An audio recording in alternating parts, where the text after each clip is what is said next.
E aí, pessoal, tudo bem? Boa tarde a todos. Uma honra, um prazer fazer parte dessa live aqui do Bradesco Prime. Um momento tão importante da gente falar de investimentos, a gente falar de futuro, falar de organização financeira. E hoje, aqui nessa live da Prime, do Prime, que é, sem dúvida, o melhor banco de alta renda que existe no mercado, eu tenho o prazer de ter aqui comigo meu colega e meu amigo Estevão, que vai me ajudar aqui nessa missão importante hoje de ajudá-los com todas as informações que a gente puder dar e poder tirar todas as dúvidas que vocês tiverem em relação ao mercado, em relação a fundos de previdência, em relação a alternativas de investimentos, seja nesse cenário, seja num cenário de longo prazo. A gente estava aqui brincando agora, dizendo, não tem jogo de futebol, né, Estevão? Não tem basquete, não tem, esse horário não tem novela, então a gente imagina que pelo menos a nossa audiência vai ser boa, considerando que a gente tem pouca concorrência aí da televisão aberta. Então vou, sem mais delongas aqui, vou passar aqui para o Estevão, para ele começar a abordar aqui por que a gente está aqui, né, Estevão? Qual que é o motivo aqui dessa live, que tem como tema, né, previdência privada, conhecer a importância de um planejamento futuro. O Estevão, para quem não conhece, é o superintendente executivo responsável pela Bradesco Seguros, por essa parte de produtos de fundo de previdência. Eu sou o Sérgio Magalhães, sou responsável na Bradesco Asset pela área de distribuição e pela área de portfólio specialist. Estevão, por favor, vamos começar? Vamos lá. Primeiro, boa tarde, Sérgio. Agradecer aí a presença de todo mundo que está nos ouvindo. Acho que a pergunta que você colocou, por que a gente está aqui hoje? Primeiro, acho que para prestar um pouco de conta dos últimos 2 meses. Então, a gente teve aí um mercado super desafiador, bastante volátil em março e abril, e acho que é um pouco uma necessidade nossa a gente prestar conta a todos os clientes, gerentes, enfim, todo mundo que está nos ouvindo sobre o que aconteceu com nossos planos de previdência. Então, acho que esse é um primeiro objetivo. A gente falar um pouco especificamente de cada um dos principais planos também é importante a gente prestar conta em relação a isso. E acho que sempre vale a pena, quando a gente tem esse momento de instabilidade, a gente relembrar um pouco as características dos planos de previdência.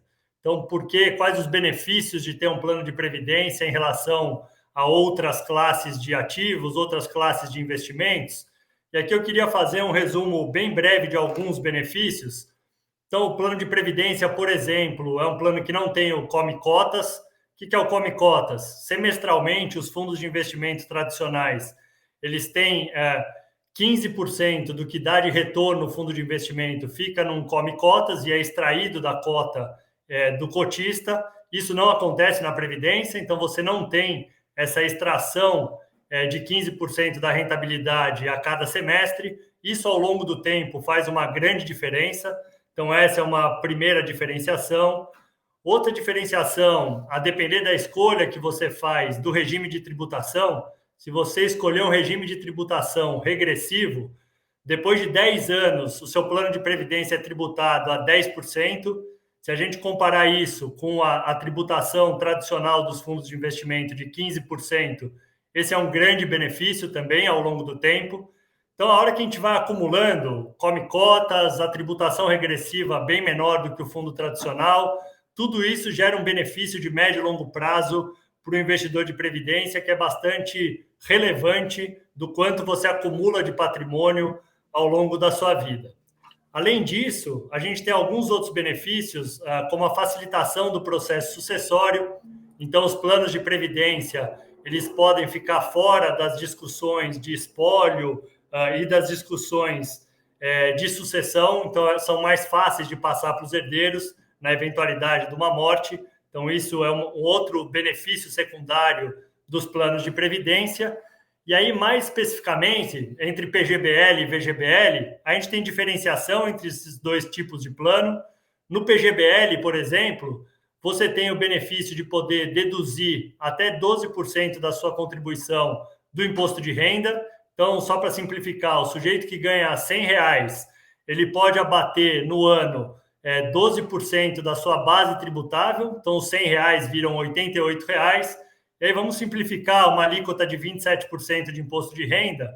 a gente está dizendo que no fim de um ano você estaria economizando algo como 3%, que é basicamente a taxa Selic de um ano inteiro. Então, assim... Deixa eu ver se eu entendi, Estevão. Então é o seguinte, estamos dizendo que se a pessoa tem a disciplina de se programar e consegue se programar para poupar, né, 12% da sua renda anual, isso é no PGBL, certo? No PGBL, no final do ano, ele vai ter um benefício importante, né? E qual que é esse benefício? Só para deixar claro para todo mundo aqui. O benefício pode chegar até 3%, se a gente considerar a alíquota do 27,5% de imposto de renda. Então, a gente está falando de um benefício importante, isso talvez num ano não pareça tanto, ao longo do tempo, ainda mais com essa Selic tão baixa, 3% de renda disponível a mais para o cidadão lá na dedução do imposto de renda é bastante dinheiro. Então, era mais para chamar a atenção para esse tipo de diferenciação. E aí a gente tem um pouco a discussão do grau de amadurecimento dos nossos clientes, dos nossos investidores. Acho que a gente tem visto aí ao longo de março e abril uma reação um pouco diferente do que a gente viu nas outras crises. Então, eu posso falar aqui do lado da Bradesco Vida e Previdência, a gente vê uma relação mais madura do investidor, um grau de incômodo menor do que a gente viu com as outras crises, mesmo acontecendo 30% de queda na bolsa, tudo que aconteceu com câmbio, com juros, enfim, movimentos muito intensos. Eu não sei como você tem percebido isso do lado da Bran, Sérgio, mas do nosso lado a gente tem um pouco essa percepção de que o investidor está um pouco mais maduro, entendendo melhor essas diferenças de produtos e essas diferenças dos diferentes veículos financeiros. Acho que é um bom começo aqui, um toque de bola inicial aqui para a gente falar sobre o assunto, né? É importante, e nós temos essa visão dentro da Bran, né? Alguns conceitos que vale a pena a gente reforçar o tempo inteiro, né? O primeiro é o conceito da disciplina no investimento, né? Então, os investimentos, sejam eles feitos em fundos de previdência, sejam eles feitos em fundos de investimentos, eles são comuns, né? Eles são feitos para fazer num determinado período de tempo. Curto, médio e longo prazo. É importante que o investidor, ao fazer esse investimento, ele se lembre que, ou tente se organizar para que aquele investimento esteja de acordo com o período que ele pretende ou pode usar aquele dinheiro. Porque o primeiro descompasso que existe entre a rentabilidade do produto, né, o retorno do produto e a necessidade do cliente é exatamente essa. Né? Ele espera, eventualmente, uma rentabilidade e não tem a disciplina ou não tem a paciência, eventualmente, de esperar o prazo que aquele investimento possa precisar. Então, sendo bem didático, quanto maior o risco que a gente está correndo, maior a necessidade. Quando a gente fala de fundo de previdência, né, Estevão, a gente está falando de um veículo e de um instrumento de investimento de médio e longo prazo. Né? Então, mais importante ainda é que essas características de risco deste produto estejam adequadas a esse horizonte de tempo. E, junto com essa disciplina, o segundo aspecto muito relevante é a diversificação. E, nesse aspecto, eu acho que os clientes da Bradesco Seguros, os clientes do Bradesco, os clientes da Bran, os clientes do Prime têm uma vantagem muito grande. A nossa grade de produtos de previdência, ela é extensa, completa, saindo dos produtos de praticamente sem risco até os produtos com maior risco. A gente vai poder, mais para frente, abordar aqui como foi o comportamento desses produtos nos últimos meses, ou, eventualmente, qual que é a nossa perspectiva para o próximo ano, mas eu gostaria de dizer que a grande vantagem que a gente tem no processo de venda bem feito, no processo inclusive, de investimento do cliente bem feito, é que, mesmo num momento de turbulência como esse, o ruído foi muito baixo, o ruído é muito baixo. Existe uma percepção, existe uma segurança de quem está assessorando eles, né? Aliás, deixo aqui já uma informação relevante, né?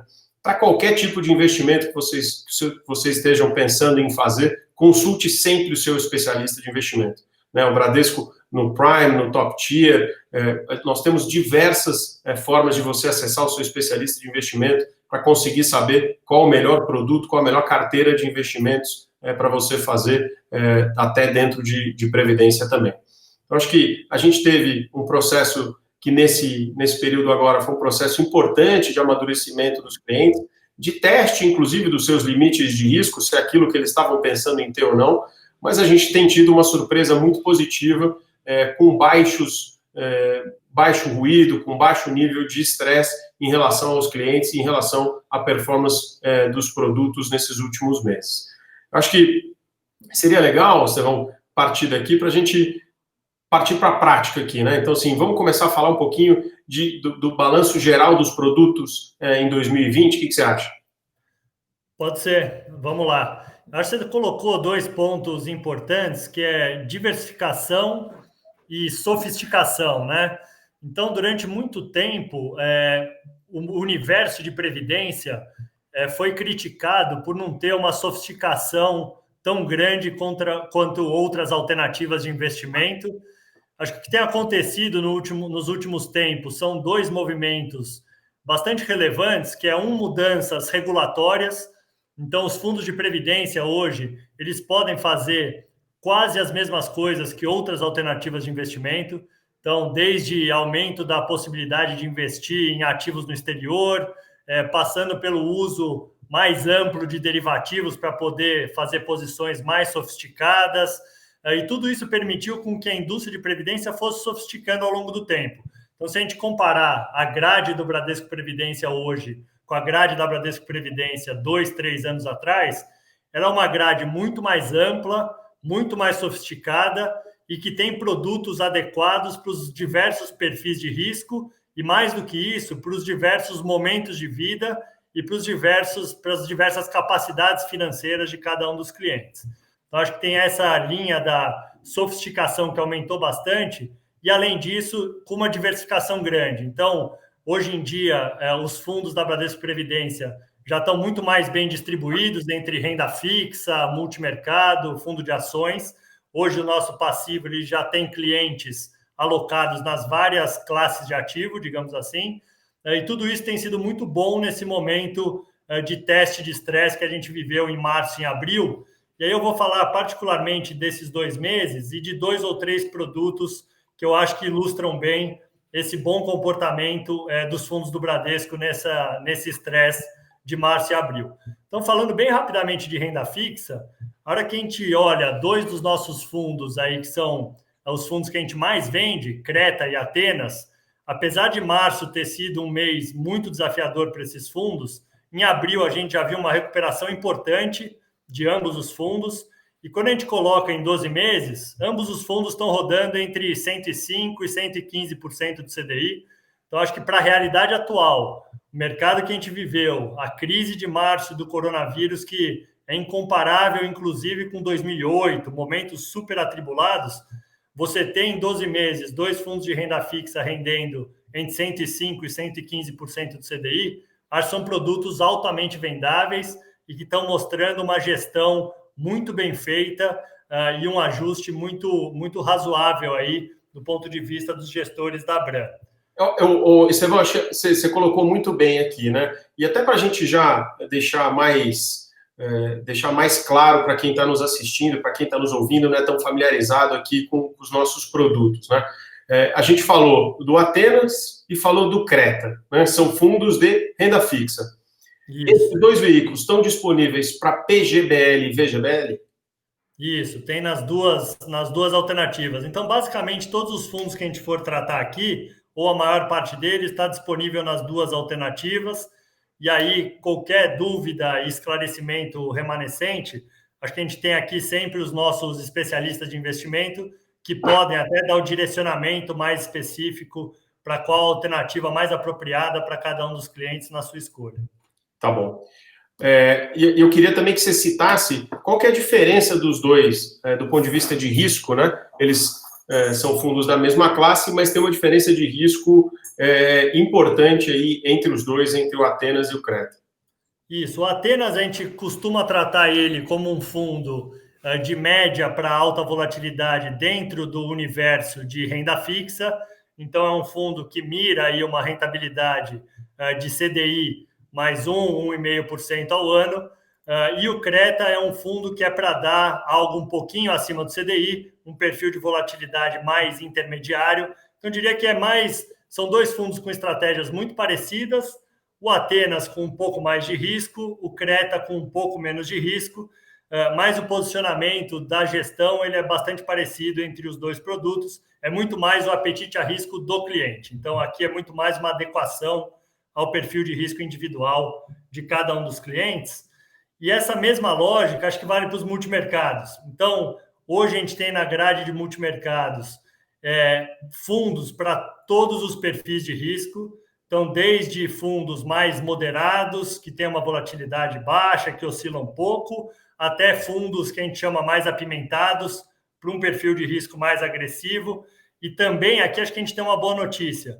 A gente tem a família Portfólio Multiestratégia, que já é a família de maior alocação de previdência de multimercado do Brasil, que teve um desempenho, uma vez mais, muito bom em março e abril. Na hora que a gente pega no ano, esses fundos já estão positivos, apesar de um março bastante desafiador. E pegando em 12 meses a rentabilidade deles, todos estão rodando entre 115% e 130% do CDI. Então, acho que passamos por um teste de estresse efetivo e a família Portfólio Multiestratégia está mais uma vez saindo com um carimbo, uma chancela de um grande produto da Bram, com uma gestão que acho que é indiscutível. Então, temos essa alternativa do Portfólio Multiestratégia e, de forma complementar, a gente tem, além dos espelhos de fundos terceiros, que a gente tem sido, acho que vale destacar aqui, bastante seletivo nas parcerias de espelho que a gente tem feito. Então, aqui é uma diferença, inclusive, de modelo de negócio do Bradesco para as concorrentes. Então, o Bradesco, na Vida e Previdência, tem tido a seletividade de escolher muito bem os seus parceiros. E a gente tem um produto que é o Fundo Multigestores, que combina vários gestores de multimercado dentro de um produto só. Um produto que em 12 meses também está rodando a sua rentabilidade próximo de 130% do CDI e que é uma super alternativa de diversificação, vários perfis de gestores, cada um com a sua vantagem comparativa, sabendo fazer a sua gestão de uma forma diferente, que combinados gera uma diversificação bastante grande e tem tido uma consistência muito boa nessa crise. Então, acho que, Sérgio, aqui a gente passou pelas duas maiores classes de ativos, renda fixa, Atenas e Creta. A gente tem também alternativas passivas de pré-fixado de longo prazo, IMAB, que são fundos que miram investidores que estão com horizonte mais amplo de alocação, e passamos pelos multimercados, família Portfólio Multiestratégia, multigestores e espelhos de terceiros que a gente tem à disposição na grade. Então, assim, uma grade bastante ampla, bastante diversificada, e todos os fundos, grosso modo, estão sobrevivendo bastante bem a esse ambiente de março e abril. Legal, Estevão. Eu acho que, assim, vamos voltar aqui um pouquinho. Então, assim, a gente, do ponto de vista de risco, né, a gente começou com os fundos de menor risco, né? Então, para aqueles clientes que talvez tenham um menor apetite a risco e que talvez estejam olhando, eventualmente, um horizonte até de mais curto prazo, né? Aí a pergunta que a gente recebe aqui, a gente ouve todo dia, né? Bom, mas com essa Selic baixa, continua valendo a pena investir em renda fixa? Assim, qual será que são as outras alternativas que as pessoas têm, né? A gente viu o ano passado um recorde de investidores, novos investidores entrando na Bolsa, um recorde de novos investidores investindo em fundos de ações, e aí, infelizmente, agora em março, não no mundo de previdência, mas no mundo 5.5, muitos desses investidores saindo da Bolsa ou saindo desses fundos de ações porque não tinham, como a gente comentou aqui antes, aqueles dois componentes, né, de paciência, de disciplina ou, eventualmente, de perfil de risco para aqueles produtos, né? Quando a gente olha aqui para os produtos de maior risco, né, acho que você citou aqui a família Portfólio, né, como um case de sucesso. Acho que nunca a gente imaginou, né, e desde que a gente criou esse produto, falo aqui pela Bram, a gente nunca imaginou que esse produto pudesse chegar aqui, o família Portfólio pudesse chegar ao tamanho que ele chegou. Tivemos aqui algumas conversas entre nós e enfim, podemos contar, né? Chegamos a discutir fechar o produto, porque ele tem um problema de capacity para privilegiar os clientes que estavam lá dentro, né? Podemos ver, esse fundo tem mais de 20 bilhões, essa família tem mais de 20 bilhões sob gestão, chegou a ter quase 25 bilhões como um todo o portfólio, que é tanto de 5.5 como de Previdência, mas o mundo de Previdência tem 25 bilhões, e oferecendo para o cliente uma maneira de diversificação completamente diferente de outros fundos multimercados da indústria de previdência, né? Para quem não conhece a família Portfólio, ela tem um modelo quantitativo, né? É o que a gente chama de um fundo sistemático, que roda modelos de portfólios em diversas formas estatísticas combinadas, para prover a melhor combinação de classes de ativos, e essas classes de ativos têm uma transformação, uma mudança que não é muito drástica ao longo do tempo, né? Muito diferente de fundos multimercados tradicionais, que entram e saem de classes de ativos a todo momento. Então, ele propõe ao seu investidor alocar nas principais classes de ativos, com distribuições diferentes e sempre tendo, dentro desses instrumentos de investimento, proteção para casos, por exemplo, como o que aconteceu no mês de março, e você citou bem, embora março não tenha sido um mês positivo, inclusive foi um mês negativo de rentabilidade, quando a gente olha o período de um pouco mais de tempo, de 6 meses ou 12 meses, o produto ainda está dentro do seu objetivo de retorno inicial. Então, acho que vale a pena a gente citar. Aumentando um pouco aí, e só aumentando um pouco o nível de risco, né, Estevão? A gente entra para a família dos multimercados com mais risco, né? E podemos falar aqui do macro, do absoluto e do macro strategy, né? Que são estratégias aí com maior risco e que, né, não custa aqui a gente repetir, são eventualmente ou claramente investimentos para se ter dentro da Previdência, né, num horizonte um pouco mais longo. Que é o foco desses produtos, né? Acho que podemos dividir aqui, Estevão, você conhece tão bem quanto eu, esses produtos são todos feitos aqui a 4 mãos, a Bran gere, e quem dá as diretrizes junto com a Bran é a Bradesco Seguros. Vamos falar um pouquinho aqui do macro, do absoluto e das suas características, Estevão. Já aproveito para dizer aqui que, com muito orgulho aí, em 12 meses, o absoluto está com 220 do CDI, que é um resultado espetacular, considerando toda a volatilidade que a gente teve aí nos últimos meses, né? Acho que o macro e o absoluto são dois fundos bastante complementares à grade que a gente oferece hoje aos clientes. De fato, tem aí uma rentabilidade em 2020 que chama atenção, que salta aos olhos. Então, acho que são fundos que a gente já tem uma longa data sendo gestacionados aí na Bran, e acho que a gente está num momento bastante propício para dar maior ênfase a esses produtos como complementariedade da grade, na nossa grade de multimercados, produtos de mais risco, que têm performado bastante bem nos últimos meses. E aqui eu posso falar até com certa propriedade, porque estava rememorando aqui 10 anos atrás, na época que eu ainda estava na Bran, então na posição que vocês estão aí do outro lado da mesa, coincidentemente fazendo gestão de fundos multimercado, inclusive de macro e absoluto, na época que estavam nascendo ainda, e eu lembro da gente fazer discussões em 2011, 2012, do quão importante seria a gente ampliar o escopo de atuação desses fundos, ter mais diversificação, começar a olhar para ativos no exterior. Eu acho que essas coisas foram amadurecendo ao longo dos últimos anos, e esses dois produtos agora acho que estão quase no estado da arte desse amadurecimento de vários gestores que passaram pelos fundos, por ter uma característica e uma personalidade própria, hoje em dia bem garantida. Eu acho que eles estão muito bem posicionados para serem de forma complementar oferecidos para os nossos clientes. E aqui eu faria um gancho também para o que a gente imagina ser o futuro.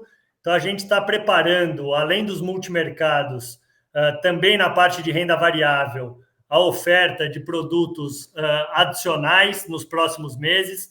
Então, tem toda uma fila de produtos sendo aprovada na Bradesco Vida e Previdência, na SUSEP, então tem uma agenda grande aí de aprovação desses produtos, mas vem nos próximos meses uma nova linha de produtos de multimercado, provavelmente complementar ao que a gente já tem, bastante promissora, novas alternativas na renda variável.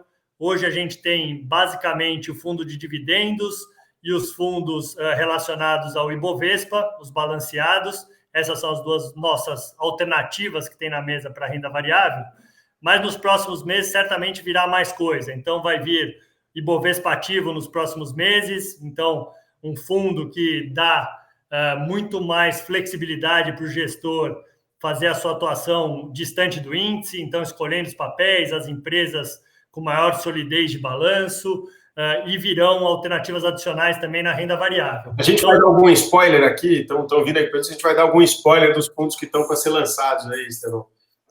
Se a gente puder falar, assim, tem muita coisa no forno, mas se a gente puder dar 2 nomes, a gente tem a família Seleção, que é uma família de multimercados, que vai ser uma família multiclasses, então que aloca em investidores internacionais, em ações, em renda fixa, em multimercado, compondo com investidores terceiros e com a Bram, então de uma forma bastante diversificada, tanto em classe de ativos quanto em gestores. Então, um produto bastante sofisticado e diferente do que a concorrência tem até hoje. Esse seria um produto para ser lançado aí nos próximos meses, eventualmente ainda em maio. E na renda variável, a gente vai ter o Ibovespa ativo, que provavelmente também já está pronto a partir de maio, mas tem mais coisa por vir. Acho que esse é só o começo de uma sofisticação adicional da grade, e provavelmente no segundo semestre a gente vai ter bastante coisa nova acontecendo. Legal. Só para deixar aqui em números, né? A gente falou aqui do macro e do absoluto. O absoluto, como eu citei aqui, em 12 meses, quase 200 do CDI, mas se for para falar só em 2020, a gente não gosta de falar rentabilidade de curto prazo, porque a gente não pode ficar mirando, a gente diz aqui, a nossa disciplina é igual, tanto para falar quanto para conversar e para eventualmente exigir ou pedir isso do cliente, né? Mas só esse ano, nominalmente, o absoluto já está entregando 4,5% de retorno nominal para os clientes, e o macro quase 2% no ano. Então, assim, praticamente, se a gente for pensar aí que, sei lá, já se fala em tanto número de Selic, né? Depois eu queria ouvir a opinião da Bradesco Seguros sobre Selic, a gente fala aqui a nossa da Bram, mas se a gente for falar só em Selic, né? Assim, estamos falando que praticamente o cliente está aqui em abril, maio, né? Comecinho de maio, com 80% da Selic do ano, ainda com o ano todo para se percorrer, e no absoluto, com certeza, se ele resgatasse, se ele mudasse hoje para um fundo com menos, ele já teria rendido aí bem mais do que 100% do CDI. Então, não é o nosso objetivo, a gente não gosta disso, nem pensa assim, né? No dia a dia, nas nossas conversas, a gente sempre pensa aqui em horizonte de médio e longo prazo. E aí já aproveito aqui, vocês que estão fazendo perguntas, eu tenho aqui agrupado as perguntas, e ao longo do tempo aqui eu vou provocando aqui, a gente vai trocando essas perguntas por algumas conversas aqui que eu, Estevão. Então, a primeira pergunta que veio aqui, e está ligada a esse prazo, né, Estevão, em relação à alíquota de imposto de renda decrescente, né? Ela vale tanto para o VGBL como para o PGBL, né? O que muda é simplesmente sobre o que esse imposto vai incidir. No caso do VGBL, somente sobre o rendimento, no caso do PGBL, sobre o valor principal. Mas ambos têm o benefício que, estando mais de 10 anos investidos, 10 anos ou mais, você tem a menor alíquota de investimentos que existe no Brasil, que é 10%. Então, se o seu pensamento for, eu não pretendo ficar em previdência para a vida toda, pelo menos fique os 10 anos e se beneficie dessa alíquota, que é a menor alíquota que existe, né, Estevão? Que é isso mesmo, Sérgio. Você fez um bom resumo. Assim, a alíquota regressiva ela vale para qualquer uma das opções, PGBL ou VGBL. O funcionamento dela é que ela larga de 35%, e aí a cada 2 anos ela vai caindo até chegar em 10 anos com a alíquota mínima do 10% de imposto de renda. E aí o benefício de você fazer esse investimento durante um longo período de tempo e só ser tributado lá no final a 10%, sem come-cotas no meio do caminho, com todas as outras alternativas que a gente já discutiu aqui, é um benefício que joga muito a favor da construção do patrimônio do cara no fim da linha. Então, eu diria que a mensagem mais importante de previdência, que é meio chover no molhado, é essa mensagem do comprometimento com o médio e longo prazo.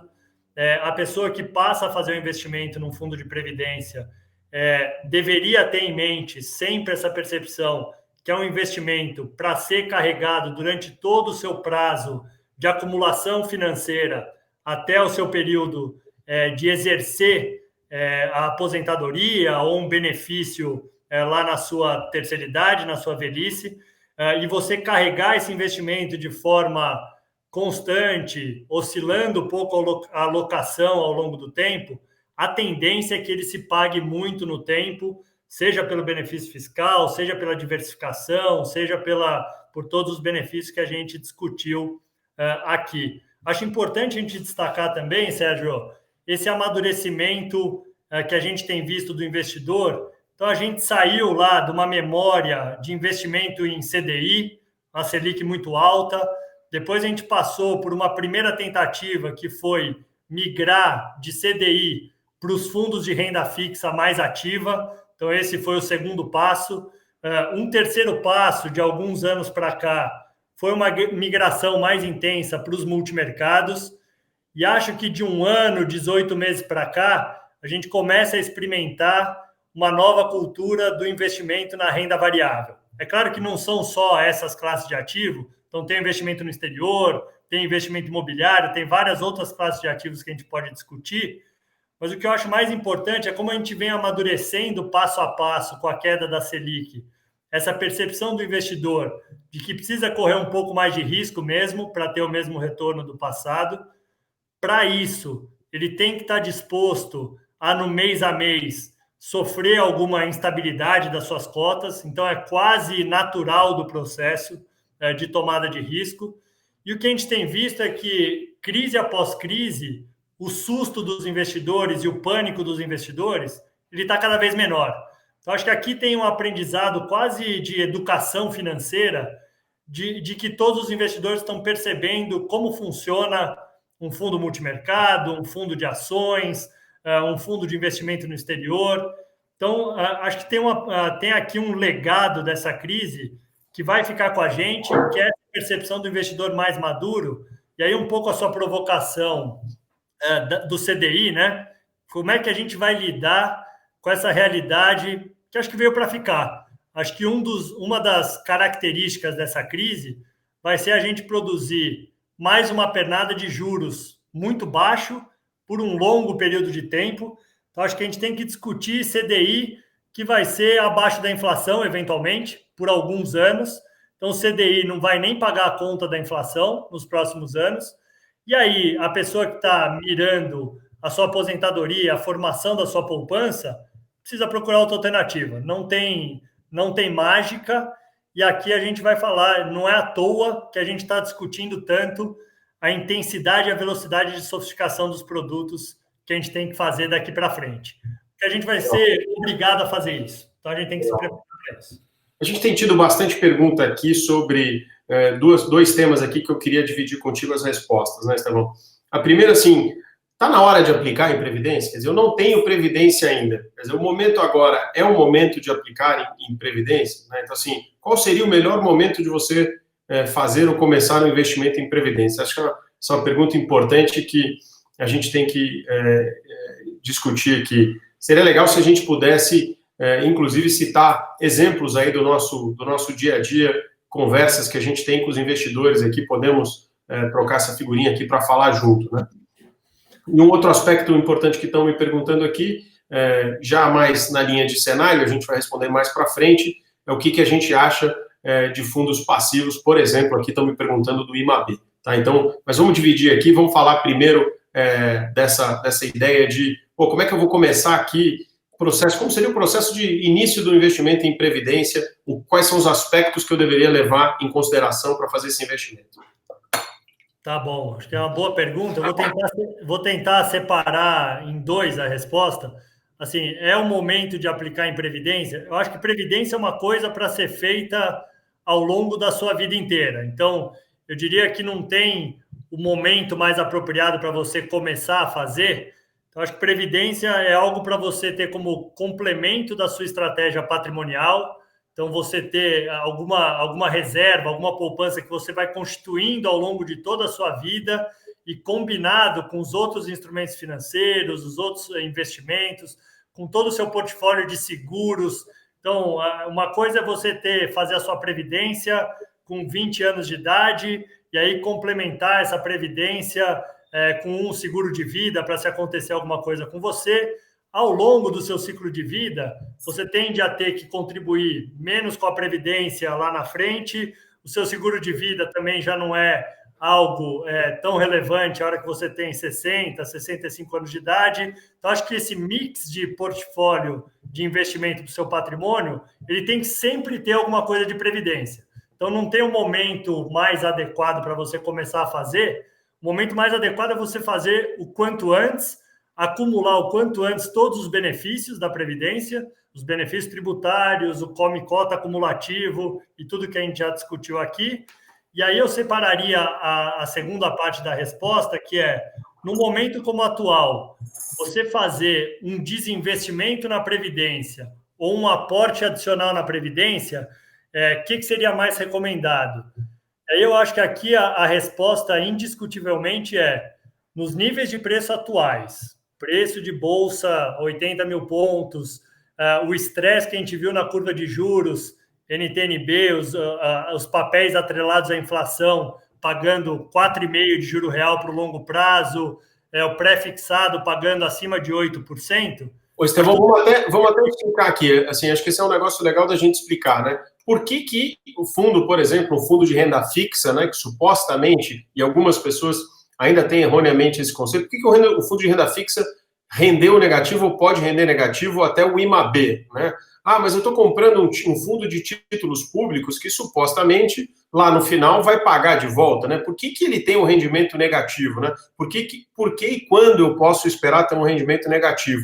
E aí vou te ajudar um pouco aqui nessa resposta, né?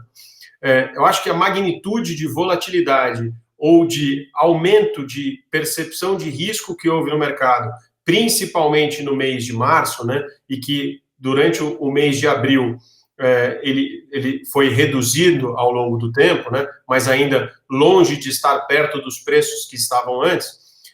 Nós, como gestores, né, a Bran, como gestor, ela tem a obrigação fiduciária de fazer o que nós chamamos de fazer uma precificação diária daqueles títulos. E quando há esse estresse, né, quando tem esse estresse e os prêmios desses títulos, sejam as NTN-B, sejam os pré-fixados, sobem demais, a marcação na cota do fundo, ela é feita no dia. Então, ou seja, você acumula um rendimento até aquele dia, né, e é calculado aquele rendimento até aquele dia, a partir daquele dia é feita uma precificação.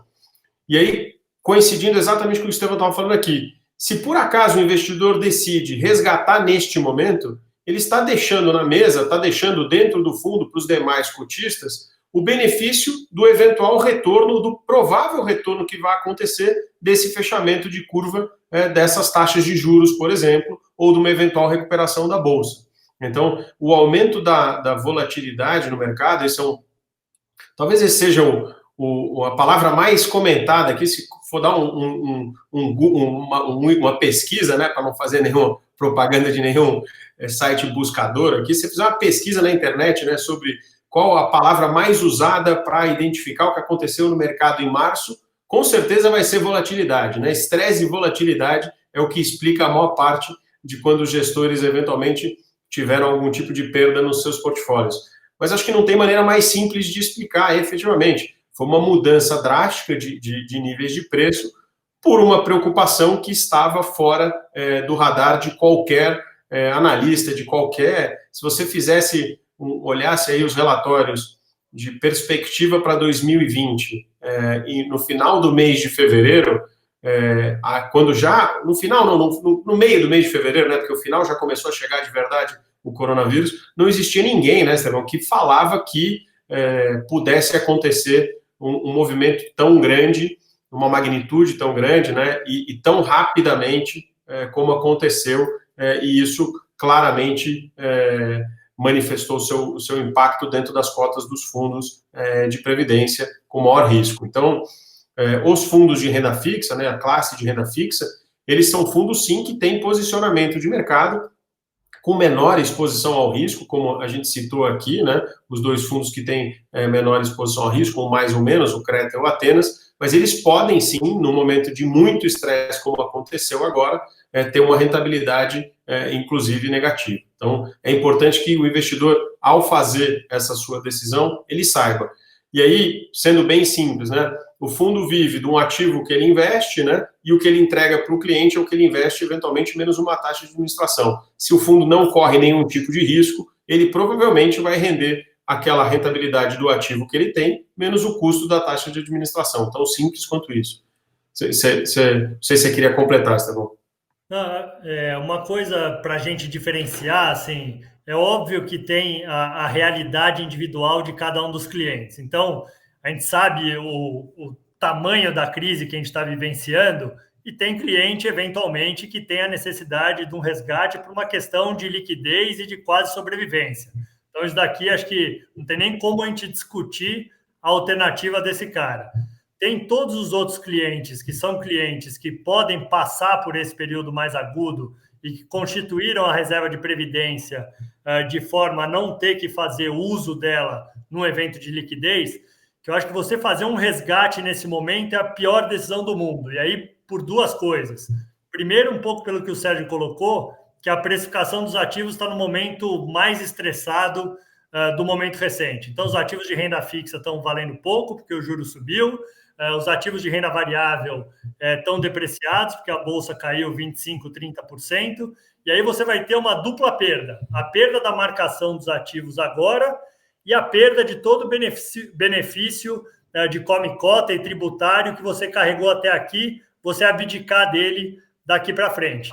Então, eu diria que a menos de uma situação ultra emergencial, o cara que precisa daquele dinheiro porque precisa fazer frente às suas necessidades de curtíssimo prazo, a pior decisão do mundo é um resgate de previdência no momento atual, com os preços deprimidos e você abrindo mão de todo o seu benefício de médio e longo prazo de constituir a poupança de forma mais estável ao longo do tempo. Então, legal. Só para a gente não fugir aqui, então, assim, um outro tema que tem sido muito perguntado aqui é sobre se seria o momento de continuar investido, a gente já falou, mas vamos falar especificamente, né? Seria o momento de continuar investido no IMAB, por exemplo, ou se seria o momento de fazer uma portabilidade do IMAB para o macro, para o multigestores, ou para qualquer outra alternativa, Estevão?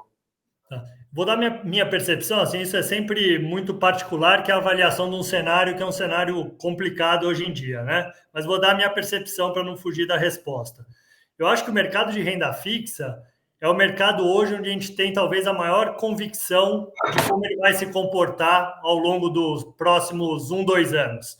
Então, está relativamente claro que a gente vai ter uma economia frágil durante um bom período, uma atividade econômica debilitada, acho que vai demorar para a gente ver a atividade econômica voltando à normalidade pré-Covid. Então, uma atividade econômica fraca, inflação baixa, provavelmente a gente está contratando uma taxa de juros bastante baixa para os próximos 2 anos, pelo menos. Perfeito. Dito isso, eu acho que para os ativos de renda fixa, isso é música para os ouvidos. Então, eu acho que a renda fixa a gente vai ver uma recuperação mais rápida e mais intensa de preço do que nos outros mercados. Aqui a gente pode discutir um pouco renda fixa de longo prazo com a questão fiscal, será que isso não é um risco? Minha percepção é que no final das contas vai acabar dominando atividade fraca, inflação baixa, juros baixos por um longo período de tempo, e a questão fiscal a gente vai deixar em segunda linha em algum momento do tempo, porque o mundo inteiro está fazendo expansão fiscal, todo mundo vai ter mais dívida, e acho que o resultado final vai ser todo mundo com mais dívida, mas com juro baixo. E aí, para a renda fixa, acho que isso é bom. E aí, olhando o horizonte de previdência de longo prazo, eu, pessoalmente, Estevão, eu estou investindo mais em NTNB de longo prazo. Eu estou comprando mais pré-fixado hoje do que tinha no passado. Então, as pessoas sempre perguntam, né? Muito bonito o que você fala, tal, mas e você? Então, botando de forma bem transparente, acho que a NTNB longa é bom, a juro de 4,5% real, e eu acho o pré de longo prazo também a 8%, 8,5%. Talvez a gente não volte a ver níveis muito mais estressados que esse nos próximos meses. Legal. A gente corrobora de uma visão muito parecida com a sua, talvez um outro detalhe diferente, né? Acho que é importante, só que muitas vezes a alta previsibilidade de algum tipo de ativo acaba também concentrando no mercado, né, Estevão, muitas dessas apostas nesse ativo, nessa classe de ativo. Então, talvez a diversificação efetivamente seja importante. A gente tem um fundo que a gente nem tem comentado muito, né, mas que é uma classe de ativos que faz muito sentido nos níveis de preço que estão agora. A gente está estudando aí o que fazer de novo e, eventualmente, ter novidades nesse produto, que é a classe de crédito privado, né? Também muito prêmio nessa classe de ativo. Quero dizer o seguinte, que as taxas melhoraram muito, o retorno esperado dentro dos ativos desse fundo melhoraram muito. Então, essa pode ser uma eventual novidade aí que a gente traga para os próximos meses, mais acesso aí a produtos de crédito privado. É bem colocado. Durante muito tempo, o risco de crédito comparado com o que pagava o CDI não valia a pena, né? Durante vários anos, o prêmio de crédito era muito baixo. Acho que agora a gente está falando de, tanto pela queda da Selic, quanto pela abertura dos prêmios de crédito, evidentemente por conta do aumento de risco, de percepção de risco de curto prazo, eu acho que o mercado de crédito privado está mais atrativo, sim. Eu acho que o Sérgio colocou bem como uma classe de ativo complementar. Acho que tem bons ativos de crédito hoje sendo negociados com um retorno atrativo e também devem fazer parte aí, pelo menos, das estratégias de forma complementar aos portfólios de cada um dos clientes. Acho que o Sérgio colocou bem.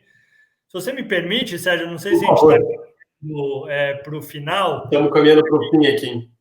Tá bom. Se eu puder fazer aqui minhas considerações finais, eu queria mais chamar a atenção para todo mundo da necessidade da gente comunicar de forma muito clara e assertiva com nossos clientes o bom desempenho dos nossos fundos. Eu acho que a gente não pode ter medo do enfrentamento das rentabilidades nesse momento. Acho que a gente tem rentabilidade para enfrentar todas as casas, seja na renda fixa, seja nos produtos passivos de renda fixa, seja nos multimercados e mesmo nas alternativas de ações. Acho que a gente tem que ter coragem de fazer esse enfrentamento. Eu sei que os clientes ficam mais sensíveis nesse momento de alta oscilação, de incerteza grande, mas agora é o momento da gente passar a segurança e a credibilidade da marca, a segurança e a credibilidade dos retornos que a gente tem tido nos últimos 12, 24 meses e a certeza de que a gente tem uma grade muito completa, repleta de ativos para todos os perfis e que a gente consegue navegar nos diferentes cenários. Então, acho que a gente precisa fazer esse enfrentamento. Chegou a hora da gente ser bastante corajoso na forma de fazer as comparações de rentabilidade. E aqui tem uma diferença de modelo de negócio que alguns concorrentes, enfim, resolveram botar lá 400 produtos na prateleira, e 400 produtos você sempre vai ter a melhor música da eternidade da última semana. Então, sempre vai ter o cara que é o melhor do mundo daquela semana, das ações, do multimercado. E acho que é uma abordagem diferente da nossa, que é uma abordagem de consistência, de zelo com o cliente e de colocar na prateleira só aquilo que a gente acha que é sustentável de médio e longo prazo. Então, não é ter 400 produtos e ficar pincelando um produto por vez para vender para o cliente, mas sim ter 40, 50 bons produtos que, ao longo da vida, nos deem o conforto de bater na porta do cliente e falar: eu tenho um bom produto, eu tenho alternativa e eu tenho uma boa capacidade de gestão. Acho que era só reforçar essa mensagem, Sérgio. Legal. Acho que, até para a gente encerrar aqui, eu vou tentar rapidamente responder algumas perguntas. Se existe ou tem está em pauta algum fundo com acima de 49% de renda variável, a gente já falou aqui, sim, teremos, em breve teremos. Multimercado, tem fundo multimercado negativo, a gente já comentou também, é só o horizonte de curtíssimo prazo que ele está negativo, em 12 meses ele já está acima. Um cliente aqui que mudou de classe de ativo e perdeu dinheiro no curto prazo, também, por a gente já explicou no renda fixa ativa, esse movimento grande que teve aí de abertura de curva de juros. Perspectiva do portfólio multi-estratégia, estão pedindo. O fundo tem cada vez mais se debruçado sobre os seus modelos, né, e tentando trazer, como o Estevão colocou aqui da época que ele trabalhou na Bram, tentando trazer novas classes de ativos. Então, estamos testando o modelo estatístico em outras classes de ativo para complementar os investimentos possíveis. Lembrando que o fundo de previdência ele tem uma regulação um pouco maior do que os fundos tradicionais, então algumas classes de ativos têm um pouco mais de limitação para a gente conseguir investir. Mas nós estamos olhando para coisas no exterior, como o Estevão comentou, e estamos olhando outras formas de hedge também, de proteção para momentos de crise como esse. Perguntaram aqui sobre fundos de terceiros. Eu acho que para responder sobre fundos de terceiros que a gente distribui, eu gostaria de recomendar que vocês procurassem o seu gerente do Prime, o seu gerente do Top Tier, o seu especialista de investimentos, que eles vão poder mostrar não só esses fundos de terceiros que nós temos, os portfólios que a gente tem aqui de fundos de terceiros, que o Estevão citou e que nós já temos um hoje na grade, e também todos os outros produtos. Eu queria agradecer aí, Estevão, excelente esse nosso bate-bola aqui, excelente esse bate-papo.